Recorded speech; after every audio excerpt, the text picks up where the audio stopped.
Madame, Monsieur, bonsoir et bienvenue dans ce 19h. On ouvre cette édition par cette audience à la Cour constitutionnelle. Le vice-président de l'institution et président par intérim, Razaki Amouda Issifou, a reçu en audience une délégation de la coalition des organisations de la société civile pour les élections et la paix COSEP Bénin. C'était dans la matinée de ce mercredi 10 août 2022. À sa sortie d'audience, Latifatou Waidi, présidente de cette association, a annoncé les diverses raisons de leur présence et se dit satisfaite des échanges tenus avec le président. On suit l'élément que nous propose Nafissatou Hassani.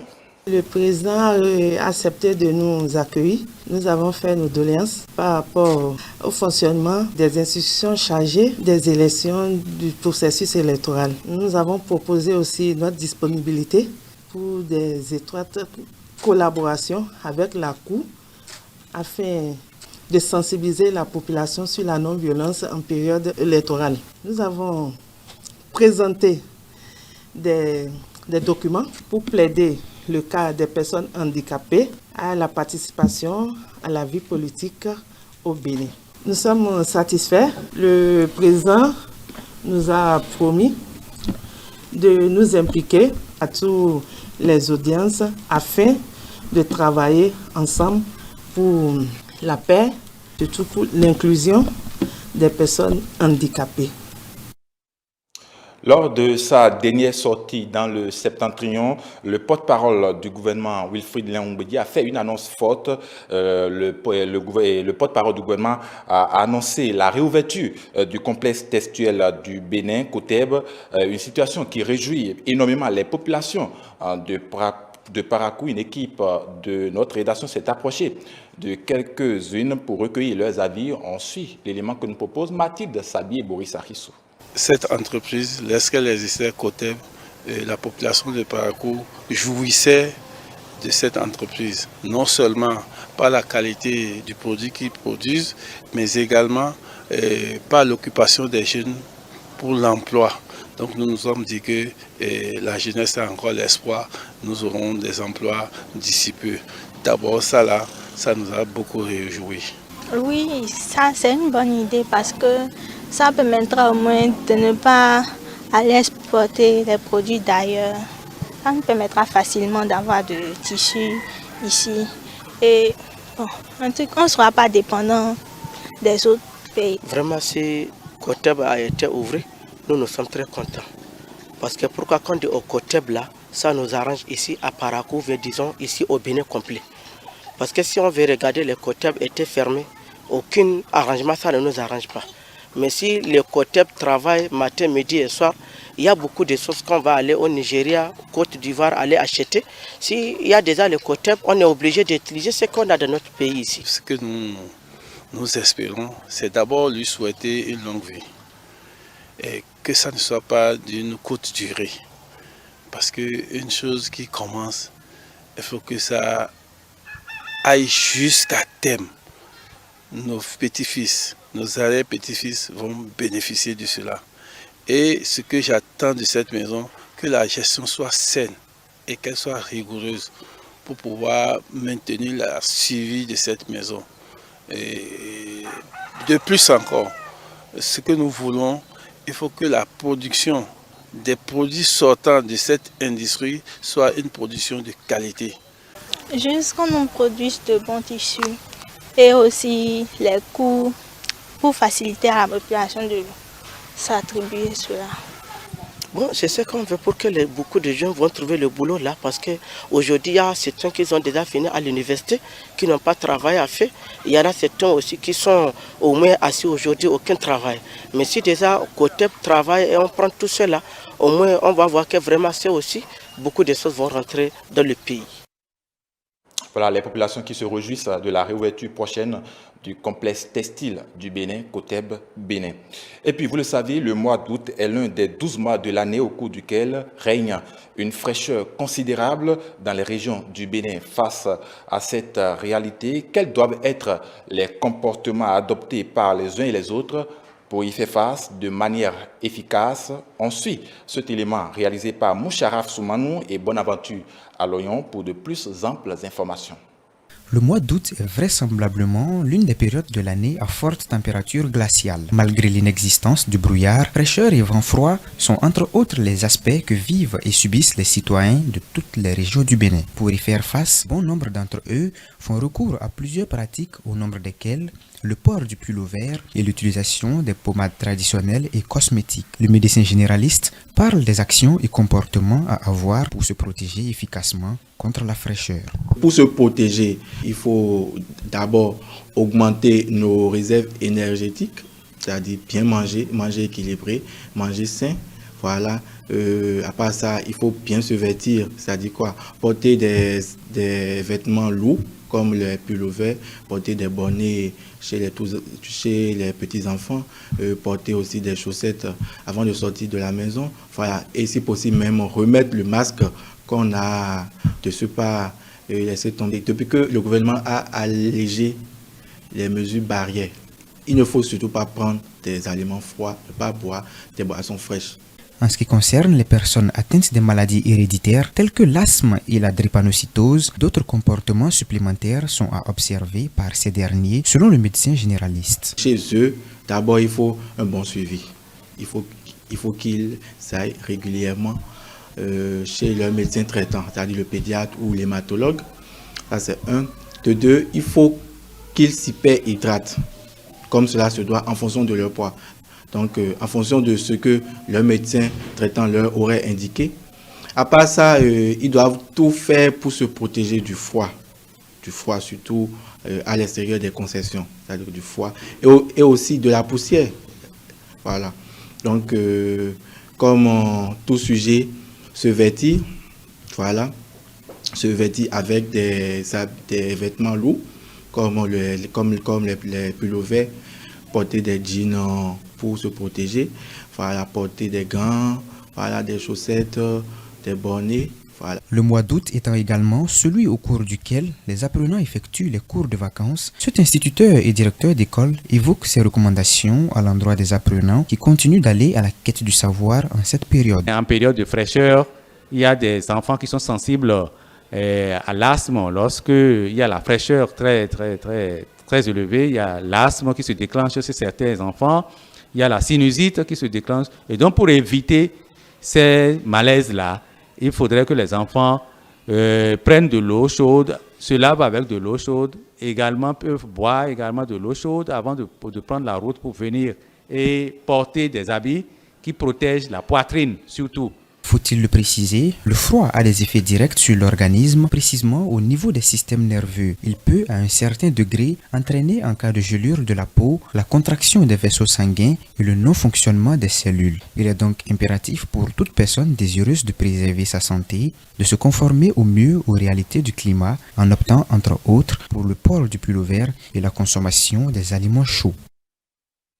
Et puis, en raison de la réduction des cas graves liés à la COVID-19, le gouvernement a décidé de la fermeture du centre de traitement épidémiologique d'Alada.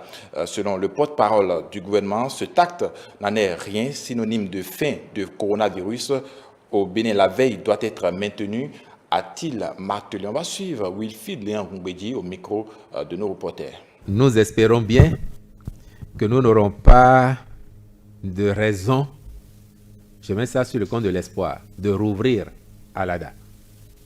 Parce que chacun sait que ce sont les cas critiques qui y vont. Nous avons fait tous les efforts que nous devrions faire en termes de mobilisation des doses de vaccins, en termes de sensibilisation, en termes de mobilisation de nos populations pour la vaccination. C'est vrai que nous avons fait beaucoup mieux que la plupart des pays africains en termes de taux de couverture. Mais le ministre de la Santé a eu l'occasion de vous dire que ce n'était pas encore ça. Nous étions autour de 35%, un peu moins de 40%, et nous avons envie que cette eau monte davantage pour prémunir l'ensemble de la population. Parce que la COVID-19 n'est pas terminée. Nous avons encore quelques cas dans le pays, mais nous sommes sortis des situations où il y avait une telle flambée de cas graves. Il y en a 1 ou 2, 3 qui s'enregistrent parfois. Comme nous avons acquis du matériel, des équipements de pointe pour traiter les cas graves, comme nous avons les doses, les gens sont pris en charge comme il faut. Et nous espérons que nous n'aurons plus, les semaines, les mois à venir, à déplorer des pertes en vies humaines du fait de la COVID. Et votre question me donne l'occasion de lancer à nouveau un appel à nos concitoyens pour leur dire qu'il y a toujours des doses de vaccins disponibles dans notre pays. Et que ceux qui ne se sont pas encore soumis à cette nécessité ont le temps d'aller le faire.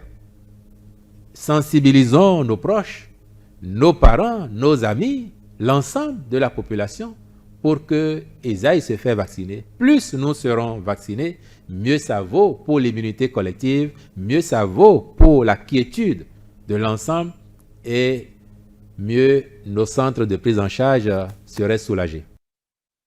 On parle à présent du stress. Vous le saviez, le stress est une émotion que nous vivons au quotidien ou qu'on éprouve face à une situation. Être stressé de façon permanente peut avoir des impacts sur l'organisme. Que faut-il faire pour surmonter le stress, que ce soit en milieu professionnel ou dans bien d'autres circonstances? Ruth Runjoy et Samirat Momoni se sont rapprochés d'un psychologue pour avoir des réponses à ces différentes interrogations. Reportage. Je suis dans tous mes états, je fais n'importe quoi, je vais à gauche, je vais à droite. Je ne suis pas sereine en fait. Et il y a le cœur qui bat. Des bouffées de chaleur, une sensation de peur, le cœur qui s'emballe, l'estomac qui se noue, l'angoisse croissante provoquant même l'inactivité physique. Ce sont entre autres les symptômes typiques du stress. Le stress est une réaction physiologique de l'organisme. Le stress, c'est une réaction de l'organisme face à une situation. Les exigences de la vie professionnelle demandent que l'individu ait une certaine capacité et que l'individu est conscient de l'absence de cette capacité en lui. De plus en plus de personnes y sont confrontées dans le quotidien et surtout en milieu professionnel. Ça m'arrive des situations où je dois forcément passer par le stress, beaucoup plus dans le métier de journalisme, parce que vous savez, le métier dans lequel on respecte plus le temps, c'est dans le journalisme. Lorsque vous devez présenter le journal par exemple à 13h et que jusqu'à 12h40, 12h55, vous n'avez pas les éléments disponibles, vous êtes stressé, vous avez peur. Parce que ce n'est pas possible dans le métier du journalisme, par exemple, de repousser le temps. On est tout le temps stressé quand on est au bout du gouffre et quand ça arrive, on perd la tête. Au moment, par exemple, de prendre la parole devant une grande foule. La dernière fois, je voulais présenter un Word devant mes camarades. Du coup, j'étais stressée, j'avais énormément peur parce qu'on est une soixantaine dans la salle. Donc j'étais vraiment stressée. Elle m'a motivée, elle m'a dit calme-toi, respire à fond, tu peux y arriver. Bien qu'il soit une réaction normale de l'organisme suite à une situation donnée, il peut parfois devenir source d'incapacité, nous empêchant de faire certaines choses. Cependant, des dispositions peuvent être prises pour y faire face. La première chose, c'est de développer la pleine conscience. Vous devez être conscient de ce que vous faites et pourquoi vous le faites. Deuxième chose, vous devez savoir que vous ne devez pas lier tout ce que vous faites à votre identité. Et quand vous n'arrivez pas à répondre, il ne faut pas lier ça à votre identité. Souvent, l'individu arrive à confondre ses actions, les résultats de ses actions, à son identité. Et là, du coup, certaines personnes n'arrivent pas à supporter l'échec. Il faut faire des exercices de respiration. Des exercices de respiration. L'exercice de respiration va vous amener à libérer les énergies négatives. Il faut également faire le sport. En faisant le sport et en faisant des exercices physiques qui vont demander la contraction musculaire, la décontraction musculaire, la réaction que vous n'avez pas eue dans la semaine, une réaction physique que vous n'avez pas eue dans la semaine, vous allez les utiliser en faisant le sport pour libérer un peu les tensions. Il faut contrôler l'alimentation. Le sucre est un excitant. Il faut consommer des aliments riches en magnésium. Chaque être humain a besoin d'une dose de stress, mais il est très important d'arriver à les surmonter. Voilà un reportage réalisé par Ruth Runjoy et Samirat Momoni. Vous le savez, démarrage des grandes vacances, nous sommes de plein pied dans les vacances. Tout le monde ne pense pas qu'à s'amuser. Certains apprenants les plus grands cherchent de petits jobs pour occuper ce temps et par la même occasion se faire de petits sous afin de se prendre en charge dès la reprise des classes. Une équipe de notre rédaction constituée de Mathilde Sabi et Boris Arissou ont fait une incursion dans cet univers. On suit le reportage qu'ils nous proposent. Pendant les vacances, les écoliers, élèves et étudiants s'adonnent à de petites activités. Coiffure, couture ou même commerce sont entre autres les activités auxquelles s'adonnent ces jeunes gens. Si certains font ces activités par plaisir, d'autres au contraire se voient contraints par leur famille et même parfois c'est le seul moyen d'économiser pour préparer la rentrée scolaire ou académique à venir. Bon, à vacances, je fais la couture parce que c'est un métier qui m'intéresse aussi. D'une part, pendant les cours, je me concentre sur mes cours et pendant les vacances, je me concentre sur la couture. Pendant les vacances, j'apprends les métiers comme la coiffure, la couture et la fabrication des colliers en pelle. Je préfère passer le temps dans l'atelier de maman parce que rester s'amuser, c'est pas aussi trop bon. Moi, je n'ai pas ça trop aussi. La coiffure parce que j'aime la coiffure. Quand je viens ici à 7h pour faire le nettoyage avant l'arrivée de la patronne et je rentre souvent à 18h.